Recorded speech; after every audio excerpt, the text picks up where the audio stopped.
जब भी मुझे मुसीबत पड़ी तो मैंने एक बार आंखें बंद करके जब भी जाप किया, मुझे पूर्ण रूप से दर्शन हुए हैं। स्वयं बांके बिहारी श्री कृष्ण जी ने मुझे दर्शन दिए हैं।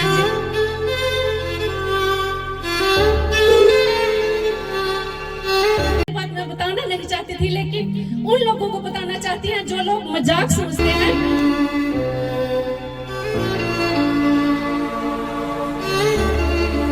और भागवत कथा पर विश्वास कीजिए, क्योंकि अगर विश्वास नहीं है तो साक्षात भगवान आपके संग भी होंगे तो भी आप उनके दर्शन नहीं कर सकते।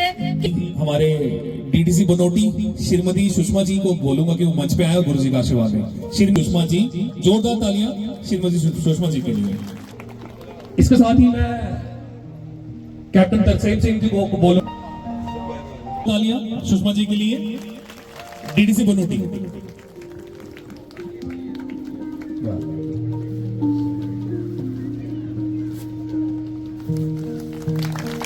जोरदार तालियां।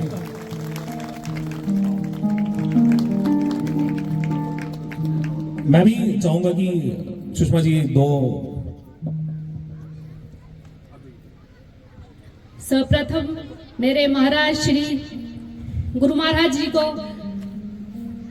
कोटि कोटि प्रणाम, और आई हुई जितनी भी संगत, आप सभी को मेरी तरफ से जय श्री राधे, जय श्री राम। मैं 7 दिन से आज जहाँ पे भागवत कथा में आ रही हूँ, तो मैं आप सबको ये बताना चाहती हूँ कि भागवत कथा जो है वो आपके जीवन को कितना बदल सकती है।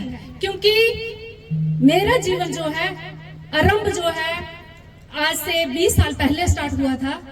जीने का तरीका जो मिला था पूजनीय गुरुदेव जी के चरणों से मुझे प्राप्त हुआ था। तो आज मैं इतनी खुश हूँ कि आज हमारे आस पड़ोस के जितने भी गांव हैं, बुद्धि, जंडोर, कराखट, ठनून, सोनथल, बरवाल और उत्तरी, आप सभी लोग इतने खुश नसीब हो कि आपके घर में गंगा चलकर आ गई है। इसके लिए मैं आप सबका तहे दिल से धन्यवाद करना चाहती हूँ। और हमारी जो पूजनीय बुआ जी हैं उनका भी बहुत बहुत धन्यवाद करना चाहती हूँ कि आज अगर हम सब जहाँ पे इकट्ठे हुए हैं तो उन्हीं के कारण हुए हैं। उनका बहुत बहुत धन्यवाद। बहुत सुंदर। तो भागवत कथा मैंने सबसे पहले जो बुद्धि गांव में सुनी थी अपने पूजनीय गुरुदेव जी के मुख से, तो 7 दिन की कथा जो मैंने सुनी थी, उस कथा ने मेरे जीवन को इतना रंग दिया, इतना बदल दिया कि मुझे जीने का तरीका जो है मिल गया।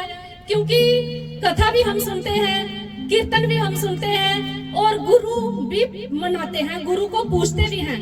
लेकिन मेरा आप सबको जो संदेश रहेगा, मेरी हाथ जोड़ के आपको विनती है कि पूजा चाहे आप लोग कम करें, कीर्तन करें, लेकिन अपने सदगुरु और अपने भगवान और भागवत कथा पर विश्वास कीजिए।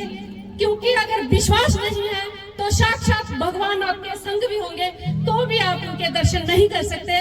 क्योंकि मुझे इन्हीं के रूप में भगवान मिलते हैं, इन्हीं के रूप में मुझे कृष्ण की प्राप्ति होती है। मैं जहाँ भी जाती हूँ, जब भी मुझे मुसीबत पड़ी तो मैंने एक बार आंखें बंद करके जब भी जाप किया, मुझे पूर्ण रूप से दर्शन हुए हैं। स्वयं बांके बिहारी श्री कृष्ण जी ने मुझे दर्शन दिए हैं। ये बात मैं बताना नहीं चाहती थी, लेकिन उन लोगों को बताना चाहती हैं जो लोग मजाक समझते हैं कि अपने धर्म को छोड़ के हम इधर उधर भाग रहे हैं। हमारे कबीर जी का मंदिर है, तो मैं हमारे बुद्धि से बहुत सारी संगत जहाँ पे आई हुई है, मैं उनको बताना चाहूंगी कि कबीर जी जो है वो किसकी पूजा करते थे? स्वयं राम की ना। उनके हर एक दोहे में क्या लिखा हुआ है? राम जी। तो हम राम जी को भूलकर जगह जगह भटकते हैं।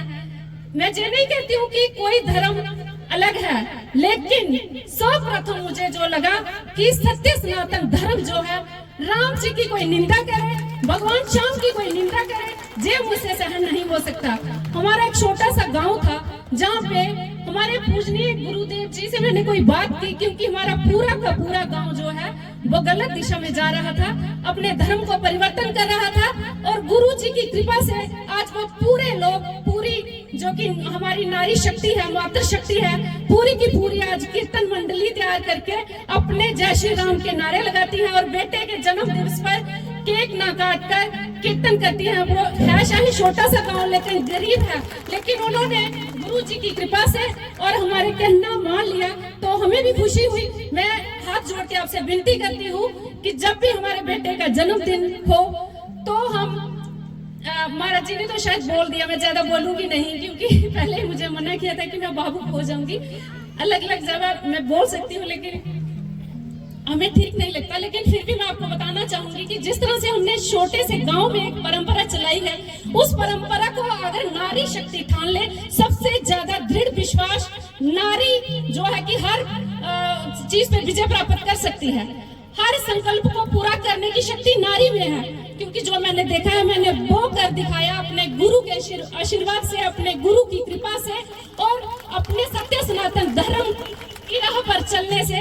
ये सब मैंने तभी किया क्योंकि मेरे ऊपर गुरु कृपा थी, मेरे ऊपर एक संत कृपा थी। तो मैं आप सबसे भी यही विनती करूंगी कि जहाँ एक आश्रम जो बनने जा रहा है, पहले भी भाई ने बताया था कि और हमारा रोज का आना जाना जहाँ पे लगा रहता है, तो मैं देखती हूँ क्योंकि हमारे भाई जो भी अभी नशे की दिशा में जा रहे हैं, नशे की ओर जा रहे हैं, रास्ते में महाराज जी आगे थोड़ी सी खड्ड आती है, तो वहां पे जब मैं देखती हूँ ना, तो मोटरसाइकिल रात के समय में 9 बजे 9:30 बजे जाती हूँ, तो वो मतलब नशे की ओर जा रहे हैं। तो अब 10-15 दिन से यहाँ पे इतना आनंद आ रहा है, क्योंकि सत्संग का संग जो है सबको बदल के रख देता है।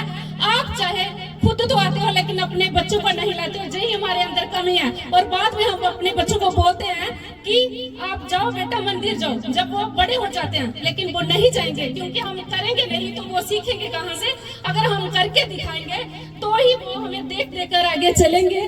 तो मैं आपसे हाथ जोड़ के विनती करती हूँ कि हर एक नारी, क्योंकि मातृ शक्ति जहाँ पे ज्यादा है, तो हर एक नारी जो है अपने अंदर जे ठान लेके, अगर उसका पति कोई बिगड़ा हुआ है, जहाँ कोई भाई गलत दिशा में जा रहा है, जहाँ उसका बेटा कोई गलत दिशा में जा रहा है, तो वो एक संकल्प ले ले और दृढ़ विश्वास करके ठान ले कि मैंने जे सुधारना है तो वो सुधर जाएगा। क्योंकि अगर हम सुधरेंगे तो जुग सुधरेगा, अगर हम बदलेंगे तो जुग बदलेगा।